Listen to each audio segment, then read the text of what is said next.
पार्वती ने कहा था, मैं शिव के बिना नहीं जी सकती, और शिव ने कहा, तुम मेरे साथ हो, हम एक हैं। महाशिवरात्रि उसी एकत्व का उत्सव है। आज वो कथा सुनिए जो शिव पुराण में वर्णित है। जय भोलेनाथ। भाव से सुनिए, क्योंकि कहा जाता है इस कथा को सुनने मात्र से भी जीवन की कई बाधाएं शांत होने लगती हैं।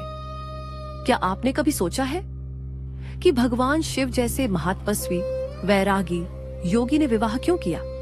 क्योंकि पार्वती की भक्ति ने उन्हें बांध लिया था। सती से वियोग का असह्य दुख, फिर पार्वती का कठोर तप, और अंत में वह दिव्य मिलन। महाशिवरात्रि उसी मिलन की रात्रि है। आज मैं आपको वही पूरी कथा सुनाने जा रहा हूं। बहुत पुराने समय की बात है, जब सृष्टि अपने आरंभिक सौंदर्य में आकार ले रही थी। कहा जाता है कि एक आत्मा बार बार जन्म लेकर केवल एक ही सत्य की ओर लौटती रही, महादेव। वह कोई एक दो बार नहीं, बल्कि 108 बार इस धरती पर आई, और हर बार उसका लक्ष्य एक ही रहा, शिव को पाना। उसी अनंत यात्रा की अंतिम कड़ी में वह पार्वती बनी। लेकिन इस यात्रा की शुरुआत तब हुई थी जब वही आत्मा सती के रूप में दक्ष प्रजापति के घर जन्मी। सती ने शिव को केवल पति नहीं माना, उन्होंने उन्हें अपना संपूर्ण सत्य माना। उधर दक्ष प्रजापति की दृष्टि वैभव और प्रतिष्ठा पर टिकी थी। वे चाहते थे कि उनकी पुत्री विष्णु जैसे ऐश्वर्यशाली देव को वरे, ताकि जीवन सुख सुविधाओं से भरा रहे। पर सती का उत्तर अटल था, मेरा सुख महलों में नहीं, महादेव के चरणों में है। यही बात दक्ष के अहंकार को चुभ गई। उन्हें शिव का वैराग्य, उनकी औघड़ता, उनका लोक बंधन से परे होना स्वीकार नहीं था। धीरे धीरे यह असहमति विरोध बन गई, और विरोध वैर में बदल गया। अपने घमंड को सिद्ध करने के लिए दक्ष ने एक भव्य यज्ञ रचा। देवता, अर्षि, यक्ष, किन्नर सबको आमंत्रण भेजा गया, पर जानबूझकर दो नाम छोड़ दिए गए, शिव और सती। सती ने यज्ञ में जाने की इच्छा जताई। शिव ने रोका। जहां अपमान की गंध हो, वहां जाना आत्मा को चोट पहुंचाना है। पर बेटी का मन पिता के घर की ओर खिंच ही जाता है। सती चली गई बिन बुलाए।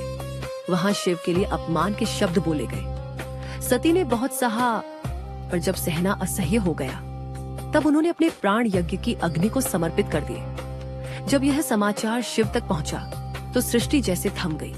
शिव के गणों ने यज्ञ को भंग कर दिया, और शिव तो सती के निष्प्राण शरीर को लेकर दिशाहीन हो गए। न रोना, न बोलना, बस चलते जाना, जैसे प्रलय स्वयं उनके पीछे पीछे चल रहा हो।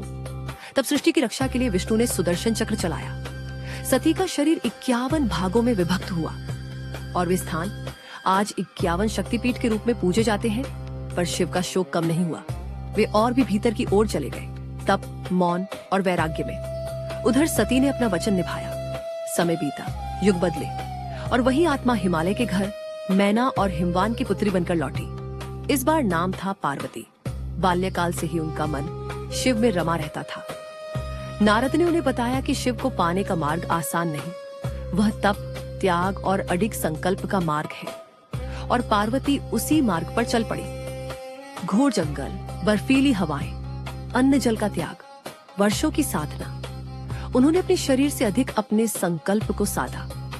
शिव ने उनकी परीक्षा लेने के लिए सप्तर्षियों को भेजा, फिर स्वयं बटुक का रूप धारण कर आए। पर पार्वती का निश्चय अडोल रहा। उनका प्रेम किसी तर्क से नहीं डिगा। आखिरकार महादेव को भी उस प्रेम के आगे झुकना पड़ा। उन्होंने पार्वती को पत्नी रूप में स्वीकार करने का वचन दिया। फाल्गुन मास की कृष्ण चतुर्दशी को वह वचन पूर्ण हुआ। शिव और शक्ति का महामिलन हुआ, और वही रात्रि महाशिवरात्रि कहलाई। राजमहलों में पली पार्वती कैलाश की साधिका बन गई। उन्होंने कभी ऐश्वर्य नहीं मांगा, केवल शिव का साथ मांगा। और शिव, वे भी हर जन्म में पार्वती की प्रतीक्षा करते रहे। उनके गले की मुंडामाला केवल अस्थियां नहीं, वह पार्वती के उन अनगिनत जन्मों की स्मृति है जिन्हें वे हृदय से लगाए रखते हैं। यही है शिव शक्ति का प्रेम, न स्वार्थ का, न सौदे का, न सुविधा का। आज जब प्रेम के अर्थ बदलते जा रहे हैं, तब महाशिवरात्रि हमें याद दिलाती है कि सच्चा प्रेम वही है जो तप बन जाए, प्रतीक्षा बन जाए और त्याग बन जाए। जय भोलेनाथ। यही है शिव और शिवा के उस शाश्वत एकत्व की कथा जिसे संसार आज भी महाशिवरात्रि के रूप में पूजता है।